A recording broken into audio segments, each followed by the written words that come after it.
1969년 미국 공중위생국장 윌리엄 스튜어트는 전염병과의 전쟁이 끝났음을 선포했다. 1980년 세계보건기구는 지구촌에서 두창, 천연두가 사라졌다고 공식 선언했다. 그 의미는 전염병의 전쟁에서 인류가 승리했다라는 첫 승전보였는데, 어떻게 보면은 가능성이 있다. 전염병으로부터 인류가 해방될 수 있는 전기가 되겠다라는 큰 낭보였던 거죠. 그러나 바로 다음 해인 1981년 신종 전염병인 에이즈가 발견됐다. 전염병과의 전쟁에서 승리를 낙관할 수가 없게 되는 새로운 신종병원체가 출현하는 하나의 또 시작이었던 거죠.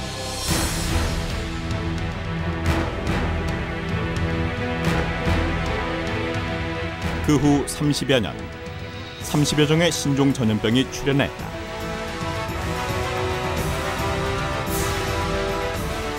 그리고 결핵같이 오래된 전염병도 더 독해진 모습으로 부활하고 있다. You know, when I was in my medical training in the 1980s, there was a feeling that infectious diseases were no longer a major problem for the world. But we've since been humbled by infectious diseases, both new diseases like AIDS and SARS that have emerged. 지금도 많은 그 전염병들이 새로 발생한다고, 아니면 기존에 있던 전염병들이 변하면서 우리를 계속 지속적으로 괴롭히고 항생제나 백신 같은 것들이 안 듣는 그런 내성균들이 자꾸 나오게 되는 거죠.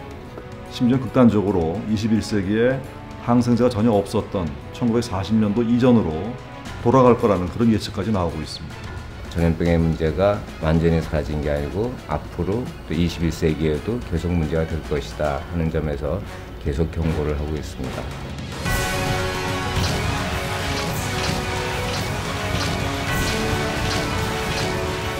바야흐로 전염병의 역습이 시작되고 있다. 에이즈가 발견된 지 30여 년, 그동안 2,500만 명이 에이즈로 사망했다.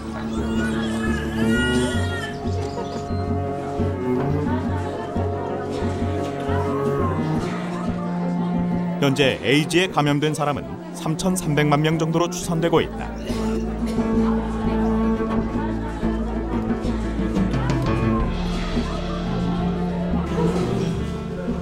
그리고 전 세계적으로 매일 6,800여 명이 에이즈에 감염되고 5,700여 명이 에이즈로 죽어가고 있다.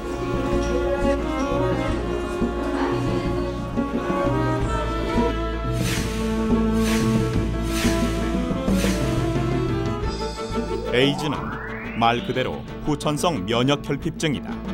그러니까 선천적으로 감염되는 게 아니라 후천적으로 바이러스에 감염이 돼서 선택적으로 우리 면역 체계가 붕괴되면서 여러 가지 그 증상, 특히 이제 기해 감염이라고 하는 여러 가지 병원체에 감염되면서 나타나서 나오는 이제 증후군을 에이즈라고 하는 거죠. 에이즈는 HIV 바이러스에 감염돼 발생한다. 우리 몸은 병균이 침입하면 면역 체계를 작동시켜 물리치는 시스템을 갖고 있다. 이런 면역 시스템은 외부 침입자를 인식하고 명령하는 헬퍼 T세포와 공격하는 킬러 T세포로 구성된다. 그런데 HIV 바이러스가 우리 몸에 침투하면 면역 기능의 중추적 역할을 하는 헬퍼 T세포를 공격해서 면역 기능을 망가뜨린다.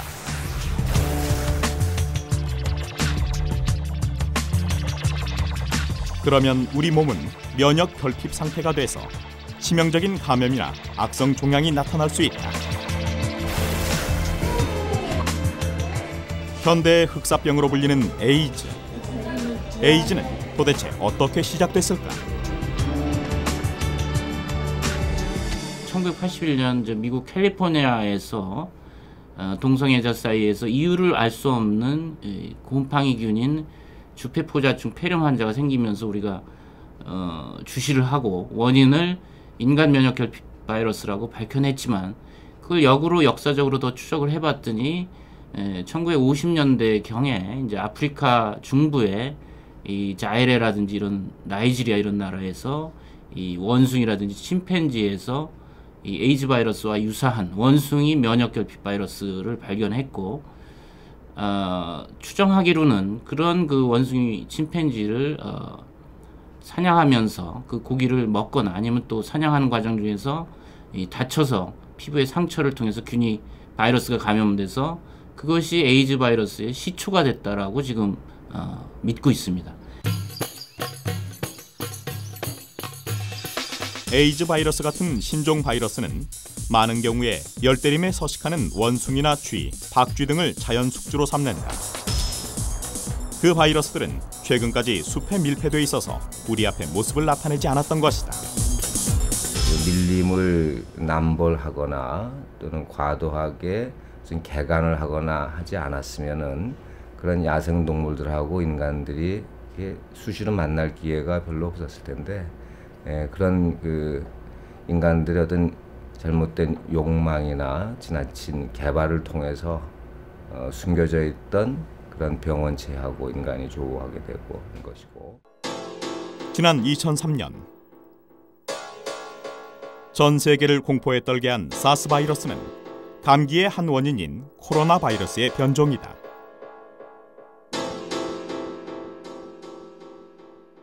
이 사스 코로나 바이러스도 신종 병원체죠.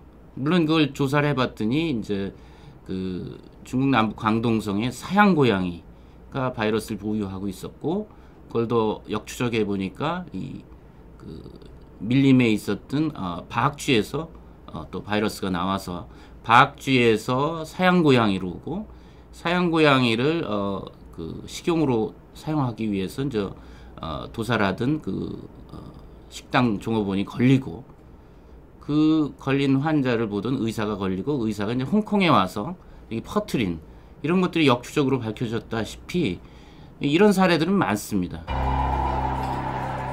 사스는 항공로를 통해 질병이 얼마나 빠르게 확산되는지를 보여준 대표적인 사례다.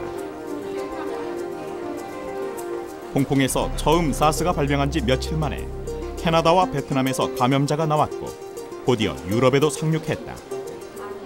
그리고 8개월 동안 전 세계 30개국에서 약 8천여 명이 사스에 감염됐고, 그중 774명이 사망했다.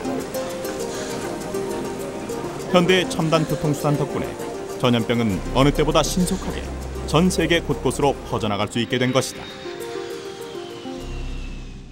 전 세계에 걸친 감염병의 유행, 그야말로 팬데믹이다. 감염성 질병이 팬데믹이 되면 역사는 급속히 변할 수밖에 없다. 많은 질병 중에 천연두, 마마라고도 하는 두창만큼 인류 역사에 영향을 끼친 경우도 없을 것이다.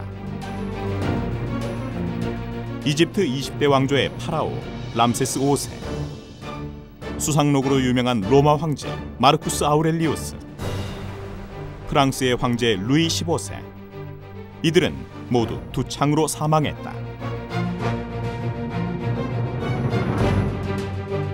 바이러스에 의한 악성 전염병인 두창은 전염성이 워낙 강해 팬데믹을 되풀이하며 5억 이상이 사망했다고 추정된다.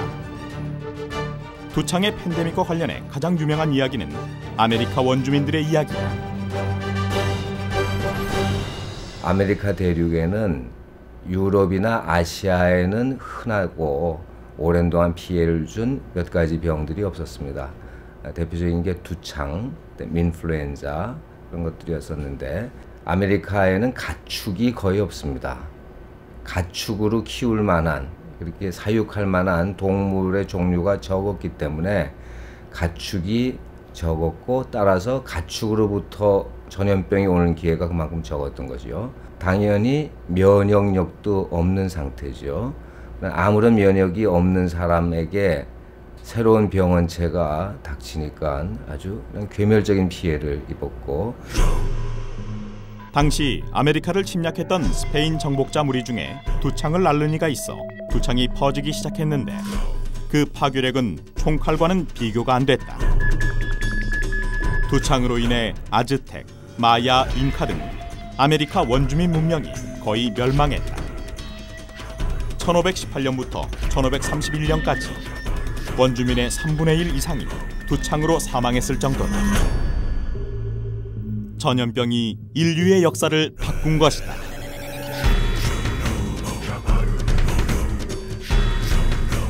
두창을 정복하려는 시도는 1796년 에드워드 제너에 의해 본격적으로 시작됐다. 일종의 소의 천연두 우두가 있었는데 이 젖소에 젖을 짜는 그 여자 아이들이 천연두에 안 걸리고 걸려도 약하게 지나가더라라는 그 사실을 기반으로 해서 이 에드워드 제너가 이제 우두 접종을 개발한 것이죠. 그러니까 그 우두에 걸린 젖소에 이제 고름을 갖다가 이제 8살 난 남자의 피부에 접종을 한 것이 이제 이 천연두 예방 접종의 시초가 됐던 것이고, 이제 그런 것이 이제 기폭제가 돼서 백신 개발이 이제 시작이 됐던 것이죠. 제너의 우두법은 이렇다. 두창과 비슷한 성질의 우두균을 우리 몸에 접종하면 우리 몸에 면역 항체 생성을 유발한다. 그래서 우두와 비슷한 두창균도 막아낼 수 있다는 것이다. 그 이후 두창 사망자는 감소하기 시작했고 1977년 소말리아의 마지막 환자 이후 더 이상의 두창 환자는 없었다.